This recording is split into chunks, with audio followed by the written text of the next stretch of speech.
ekstremt lenge siden jeg har sett på det her før. Nei, hæ? Jeg må lære meg å snakke. Det lenge siden vi har reagert på skumle videoer. Men nå det på tide igjen. For det jeg har sagt det mange ganger. Jeg vil tro på spøkelser, og heller mer mot å tro på det enn å ikke tro på det. Men jeg vil ha bevis. Jeg vil finne et bevis i en video som gjør at jeg tror på det 100%. Eller jeg vil oppleve det på virkelige måter. En annen ting også med den videoen her, som gjør den videoen her dritsyk, det blir en challenge. Det at jeg har vårel i ovnen. Og de ferdige om 27 minutter, cirka. I dag skal vi se på Bizarre Bob. Og det blir bizarrt. Vi skal reagere på videoen hans som heter, følg med nå for det her kan krenke det, Scary Comp V100. Det krenker meg veldig. La oss ikke kaste bort mer tid. Vi setter i gang. Og hvis du blir redd, si ifra. In the following video, a concerned mother is recording her daughter who just told her that a guy is inside her room. What guy? The guy. The guy is at the door. Guy. Can we go together? Yeah. Do you want to open the door or you want me to open it? Er det? I want me to open it. Okay. He's in there. The guy? Det er et lekerom! Yeah. He's scary. Det er scary. He's scary. I'm scared. It's okay. Det der er grunn nok i seg selv til aldri for barn ser sånne ting. Vet du hva datteren min gjør sent på kvelden? Eller, når det er mørkt ute, så ser hun ut i gangen og vinker og peker. Sånn. Der! Der! Hele tida. No. No one appears to be in this room, yet strangely, Jessica's daughter sees someone who she says is scary. Now, despite there being nothing alarming, there is something in this room that's worth noting. The playhouse in the center is a space where Jessica's daughter often plays in. Most of her time is spent playing or eating inside, which is why Jessica decided to renovate the playhouse to make her feel more at home. For a house tour of Emma's playhouse. Then Emma, I'm gonna show them the door, okay? She really wanted it to have a doorbell camera like our front door. So I put on... From the color of the house to the same doorbell, every detail was inspired by the actual house they live in. However, only a few days after remodeling, something strange had occurred. On the night of January 3rd of 2025, the doorbell camera started to record. Now this only happens when someone is at the door and near the doorbell, but upon being activated, the camera recorded this.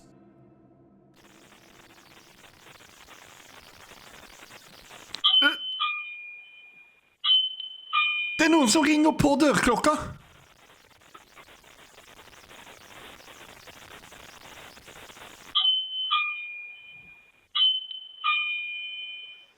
Det er noen inne i rommet der. Det er noen inne i rommet. Åh, dæven.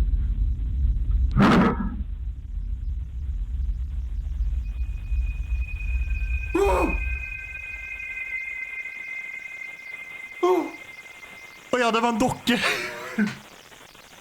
Takk Gud for at det var en dokke. Fy faen, så creepy det hadde vært om det bare sto en liten jente sånn.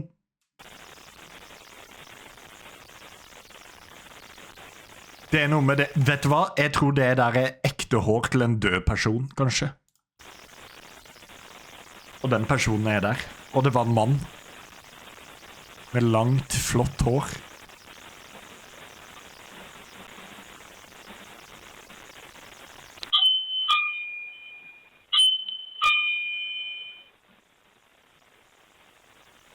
Kan vi se noen skygger for at det er noen som står bak døra og gjør det? For jeg tror det er lett å fake.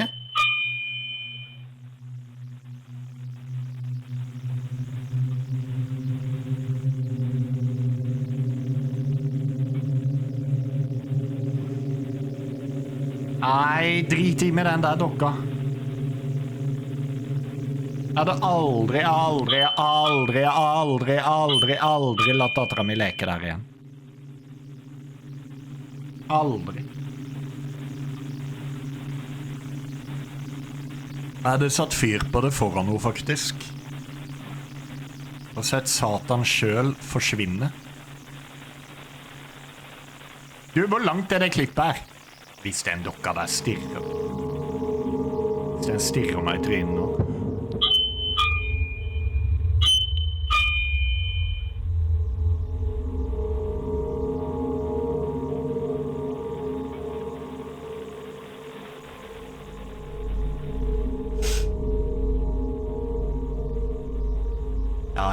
Ja. Du, nei!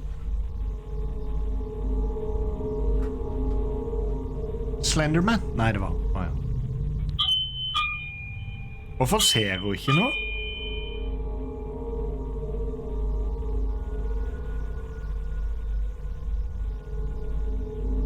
Hvorfor er hun ikke mer redd?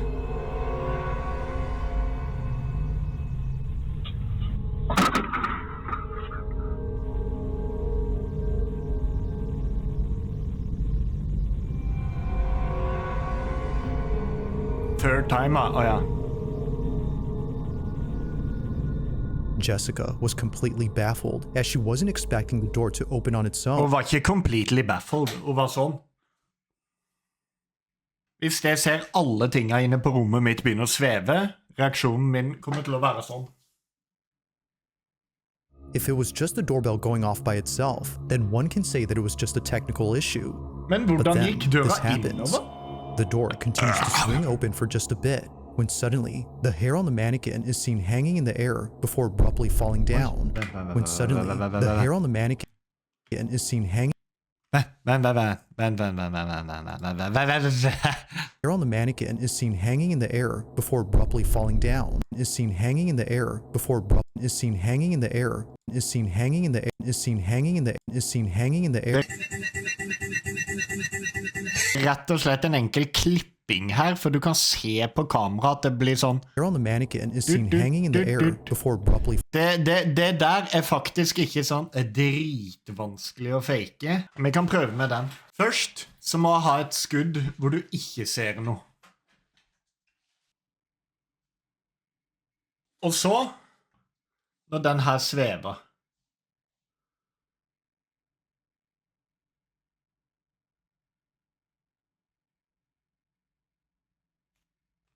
Og så setter man de to sammen med å være en veldig god klipper.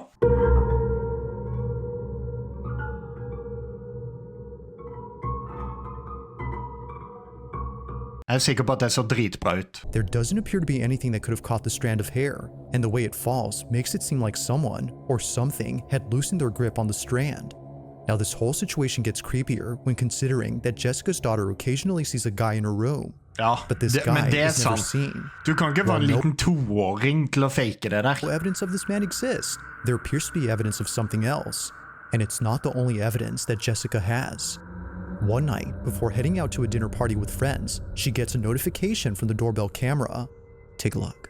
I was just about to head out, and I started getting a notification that the doorbell in my kids' room. Basically, my daughter has an imaginary friend. It's a man. He doesn't have a name. She calls him Guy. 2 nights ago, her playhouse doorbell was ringing and the door was moving. I just got an alert that it's going off again now. From upstairs is going off.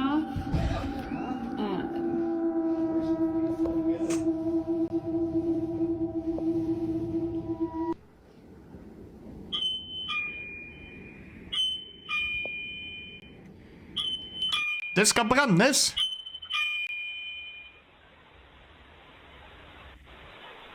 Wait for... Nei!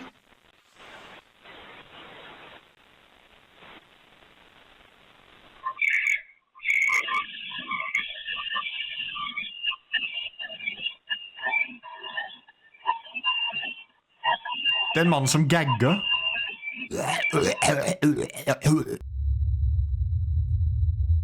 Ok. Ja. Enkel forklaring If på the det. video before didn't disturb Noen Jessica, i rommet under hoster. but whoever is talking doesn't appear to be saying anything intelligible. In fact, it sounds like someone chanting or speaking a different language. It's hard to say honestly, but there's no denying that some... Kan noen av dere forklare meg hvilket språk som høres ut som det her? Dansk, faktisk. If no one is there, then what exactly is her daughter being afraid of? Djævlen sjøl. Å nei. Now the following video was submitted to me by Connor M, who was home alone when this happened. The house that Connor lives in is on a street where people's homes often get burglarized. Det der er hjemsøkte hus. But despite living in a dangerous neighborhood, nothing could have prepared him for what occurred in his house. Connor briefly describes the events of that night. In his own words, "I was alone. My daughter stayed over at my ex-wife's house, and my dog was outside. I'm still shaken up by this." It's late at night when Connor hears shuffling in the kitchen. This is his footage. Watch. If anybody's here, I'm calling the cops. Damn.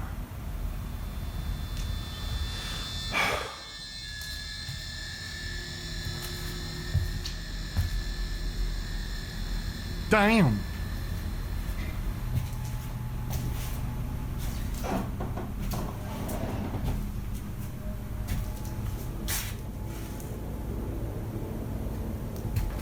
Ikke snu deg vekk. Ikke hold deg for øynene.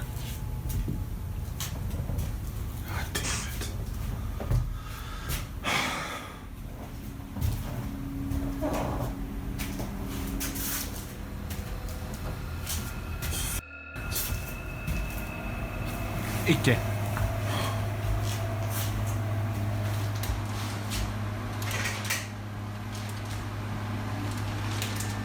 Damn. Damn, clean setup da. Det der likte jeg.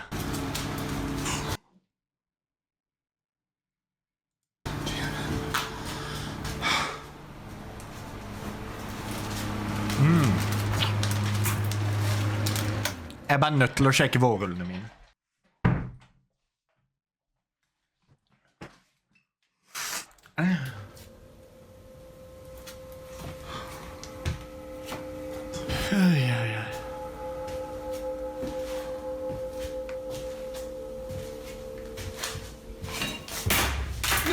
Mamma, det var en kniv.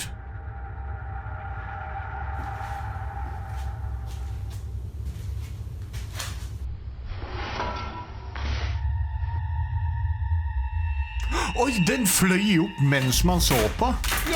No! Somehow, a knife launches off and flies straight towards Connor. Thankfully missing him, the sharp blade lays close to his feet. But had he stood any closer, this video would have had a rather unfortunate outcome. From fearing that someone broke into his house, to encountering this. Jeg vet ikke om han her er i stand til å fake noe sånn her. Men livet blir jo ekstra spennende når du vet at spøkelser faktisk kan hive en kniv på det. Connor was immensely terrified. Er det Conor McGregor før han ble kjent? Can't be seen. There's no telling when the knife in your kitchen might fling itself at you with no apparent cause. Now that's creepy. Ja. Det er det. Nummer 4. On December 9th of 2023, a hospital surgeon is freaking out after seeing something that she couldn't believe. Jeg blør ut, jeg må operere ut kreften fra albuen min en gang. Hvor ble det av legen din? Unnskyld, hun filmer en TikTok? According to her, she was inside the operating room filming a video for her surgical students when she had to stop and leave immediately. As she states, something was watching her. Now this video comes from a social account that doesn't post anything like this. All the videos on this page are purely educational and meant for students who want to become surgical technicians. But this video, however, was posted for anyone who could help explain this. Tiffany has no idea what was captured, but hopes that someone does. This is her footage. Watch. At chromic catgut, the difference is, I'm so sorry, my brain. Okay, here we go, back. Okay. So here we have two different kinds of sutures, polypropylene monofilament and chromic catgut. The difference between these two is that this one is dissolvable and it's animal derived, and the sutures last anywhere from 60 to 90 days.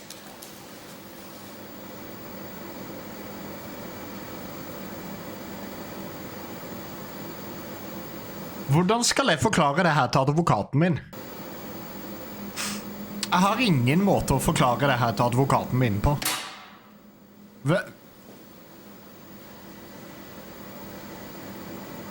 Ok, se, hun er veldig nervøs og redd nå.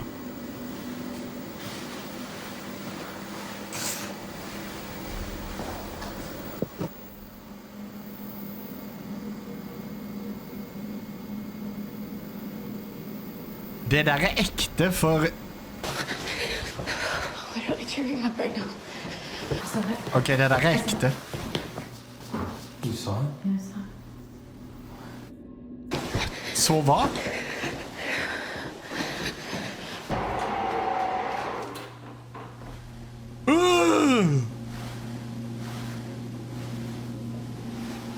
Jeg vet ikke med dere, men den måten den døra der åpnet seg på, var faen så creepy.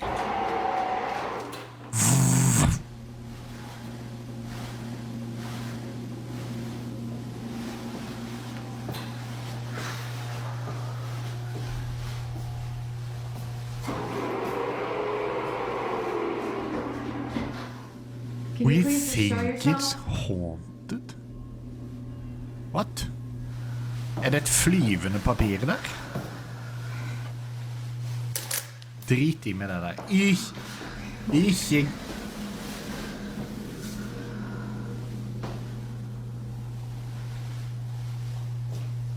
Har dere ikke noe overvåkningskamera? Give me a sign.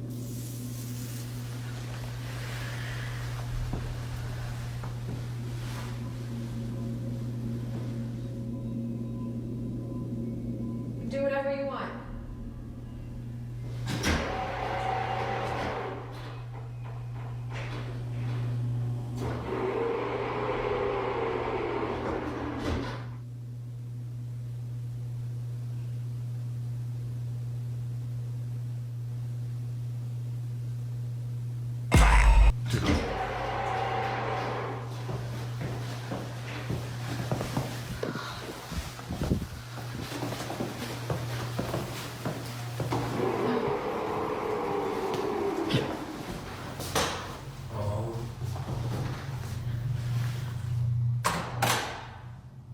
Det der er lett å fake.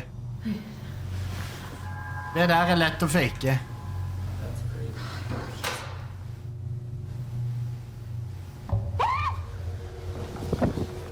Ja, ja.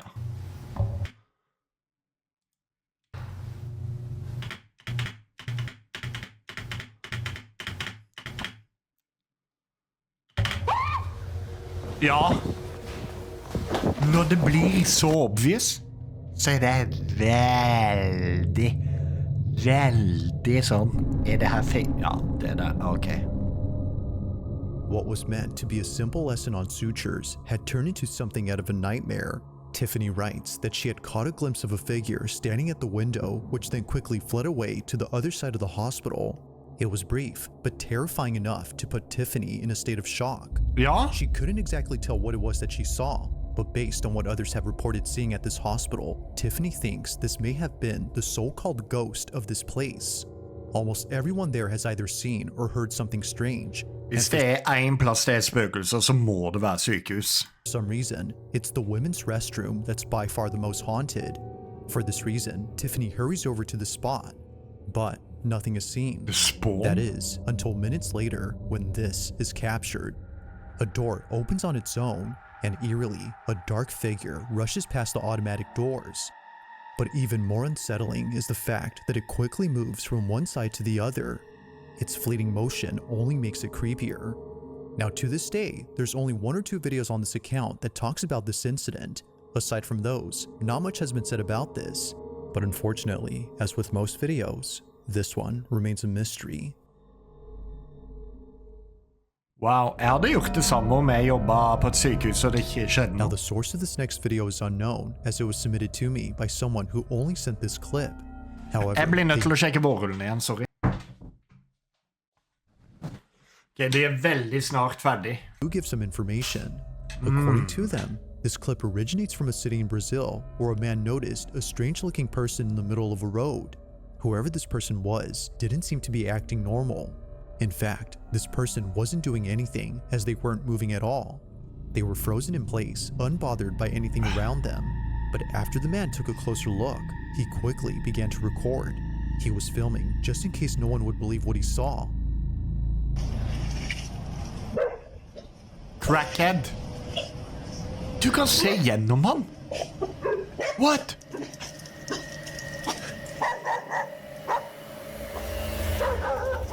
Oh, hell no. Oh, hell no. Men hvorfor har de sånne kameraer i Brasil? A figure resembling a person is seen standing still. However, no head or chest is seen. Only the lower half of this body is visible. But as if more parts of this body couldn't disappear, the figure completely vanishes after a motorcyclist crosses its path. Now, there is nothing. It's Kan være det står en der og det er skygge da. Og så bare flytter han seg. as if the figure had hitched a ride with the motorcyclist after passing by. Now, Yeah. whether or not this was supernatural remains a mystery. But as always, I'll let you be the judge on what was captured. Just what could possibly explain the partial figure that was caught on camera?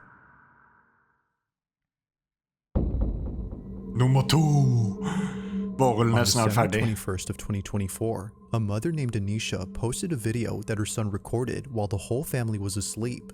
The reason he recorded this video was to capture the elf on the shelf toy moving when no one was awake. He's 4 years old and believes that the elf actually comes alive and does all sorts of mischievous things around the house. Many young kids believe this, as it's become a trend for parents to mess up their house and tell their kids that the elf did it. However, Anisha's son really wanted to see the elf do its thing, so he places a camera directly across the elf toy and films it overnight. The next day, he checks the footage and sees something that scares the living daylights out of him. He immediately shows his mom, and she too gets freaked out by the footage. This Okay, is la what meg they se. saw. Look at the bottom right. Ok, vi må se der.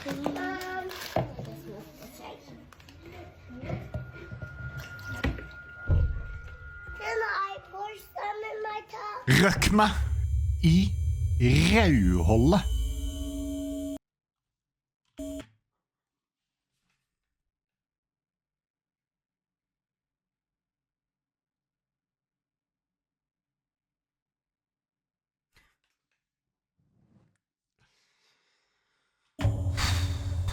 Nei. Bull crap.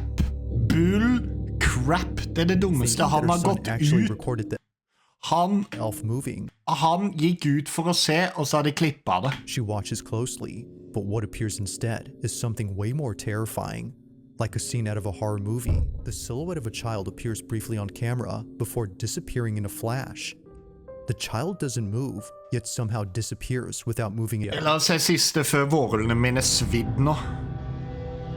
It's late at night when a man named Taylor immediately takes out his phone to record something in his girlfriend's house. He's by himself, and for the first time, he's hearing what his girlfriend Vet often hears kjæresten at din at night, du but never kjæresten records hos? on camera.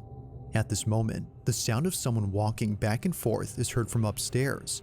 The thing is, though, no one else is home except Taylor. Vent, det der er So-So Devil-huset. Jeg vet ikke hva det snakker om. My front camera is smashed, but I'm here at my girlfriend's house by myself. She always says it's haunted because it sounds like somebody is walking around upstairs. Sånn er det hos foreldrene mine også. Until now. I always say it's not haunted because the house is a little old. But it legit sounds like there's somebody upstairs. I will swing on a ghost, or if it's a person, I don't care. Oh, yes.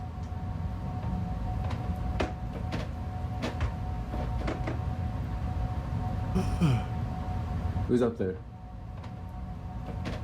Oh my god, they're like at the top of the stairs. Come down these stairs and I will swing on you, I promise.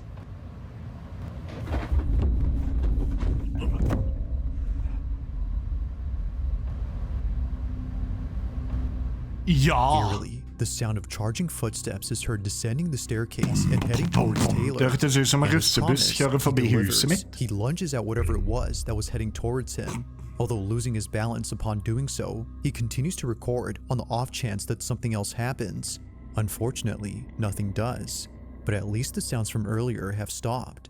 Now, while most people tend to run away from paranormal occurrences, it is refreshing to see someone do something different. But as some believe, Vårrullen ferdig 100% nå. it might be best if you didn't confront different if you haven't already done so. Hvis dere likte det her, så kan dere få til det her oftere. Trykk lik, og husk, forbli skummel!